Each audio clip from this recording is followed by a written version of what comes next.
Guru Besar Hukum Tata Negara Universitas Islam Indonesia (UII), Mahfud MD, menyarankan agar kasus pagar laut di Tangerang, Banten segera dinyatakan sebagai kasus pidana. Alasannya menurut Mahfud ada berbagai persoalan dalam pemasangan pagar sepanjang 30,16 km di atas Laut Tangerang tersebut, mulai dari perusakan alam hingga dugaan korupsi.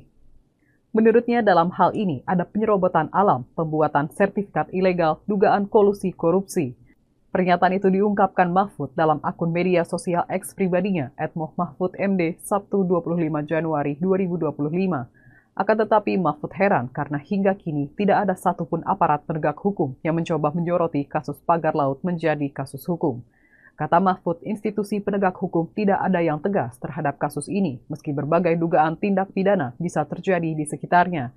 Maka dari itu, Mahfud menyarankan agar institusi penegak hukum segera menyatakan pagar laut sebagai kasus pidana. Ia berharap penyelesaian kasus ini tidak hanya dengan cara pembongkaran pagar.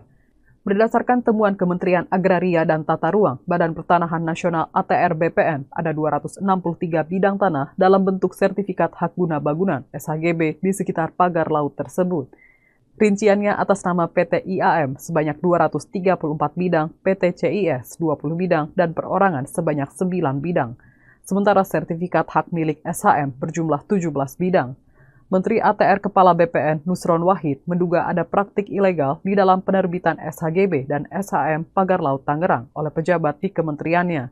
Sementara itu, Menteri Kelautan dan Perikanan Sakti Wahyu Trenggono mengatakan pihaknya sedang memeriksa perusahaan yang disebut Nusron. Trenggono juga mengakui sempat terkejut saat mengetahui area pagar laut itu memiliki SHGB. Namun dia menyatakan tidak bisa menunjuk langsung soal keterikatan perusahaan yang diberi sertifikat pagar laut. Download Tribun X sekarang, menghadirkan lokal menjadi Indonesia.